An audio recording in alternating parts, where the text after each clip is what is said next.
어쩜 이렇게 시간이 안 가는지 정말 버스 안에서 going 이불 속에서 going 은 언제나 너에게 going. Assalamualaikum warahmatullahi wabarakatuh. Halo semuanya, perkenalkan nama saya Rica Angelina dengan NIM 21042202. Baiklah, pada kesempatan kali ini saya akan membuat video dalam rangka untuk pemenuhan tugas mata kuliah administrasi pertanahan dengan dosen pengampu yaitu Ibu Nora Eka Putri SIP MSI. Nah, baiklah, kali ini saya akan membahas mengenai materi pada pertemuan kedua yang membahas mengenai manajemen pertanahan. Nah, untuk itu kita perlu mengetahui apa sih itu manajemen. Manajemen adalah kesatuan fungsi-fungsi manajemen meliputi perencanaan, pengorganisasian, penggerakan, dan pengendalian sumber daya suatu organisasi seperti sumber daya manusia, keuangan, dan teknologi di dalam organisasi agar orang di dalam organisasi semuanya bisa bekerja optimal dan menunjukkan kinerja yang baik.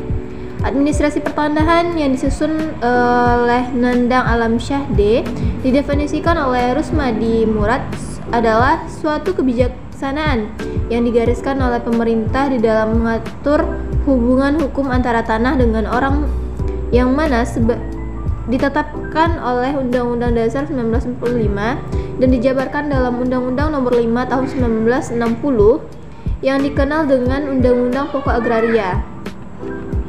Kemudian, manajemen pertanahan adalah kegiatan dengan memanfaatkan ilmu maupun seni yang dilakukan oleh dua orang atau lebih dengan menggunakan prinsip-prinsip manajemen dengan memberdayakan sumber daya manajemen dalam rangka mencapai tujuan kebijaksanaan yang digariskan oleh pemerintah dalam mengatur hubungan hukum antara tanah dengan orang secara efektif dan dalam kesatuan fungsi-fungsi manajemen meliputi perencanaan, pengorganisasian, penggerakan, dan pengendalian sumber daya. Nah, pelaksanaan administrasi maupun manajemen pertanahan bertujuan untuk mencapai suatu tujuan, yaitu untuk pelaksanaan tujuan Undang-Undang Nomor 5 Tahun 1960 tentang Undang-Undang Pokok Agraria. Oleh karena itu, penyebab timbulnya permasalahan dalam hukum pertanahan itu sendiri adalah dasar penerbitan dari Undang-Undang Pokok Agraria itu sendiri, yaitu yang pertama, kepentingan rakyat yang saling terkait satu sama lain dan melayani kepentingan rakyat. Yang kedua, kepentingan rakyat ini secara lebih spesifik merupakan kepentingan atas hal-hal yang berhubungan dengan kepemilikan tanah milik.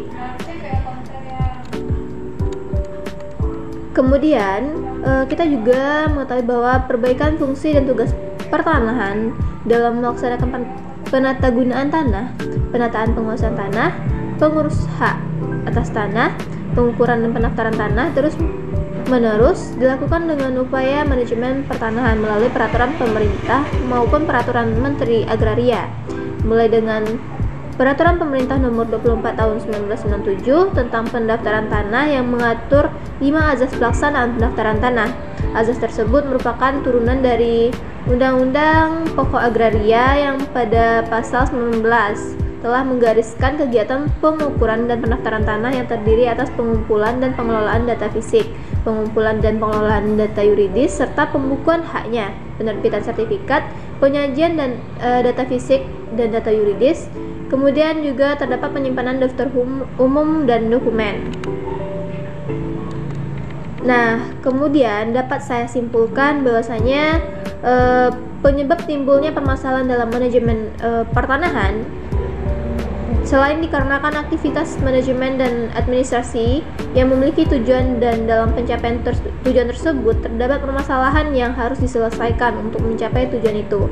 Namun secara hakikatnya permasalahan ini bukan timbul karena adanya kegiatan yang muncul sebagai akibat dari pelaksanaan Undang-Undang Pokok Agraria yang melahirkan peraturan turunan berupa produk peraturan perundang-undangan yang bersifat teknis. Namun lebih karena adanya kepentingan rakyat dan keterkaitannya pada pertanahan yang akhirnya mendorong keluarnya peraturan perundang-undangan dan interaksi antara pihak-pihak tersebut. Baiklah, sekian dari saya penjelasan mengenai materi pertemuan kedua. Saya akhiri dengan wassalamualaikum warahmatullahi wabarakatuh.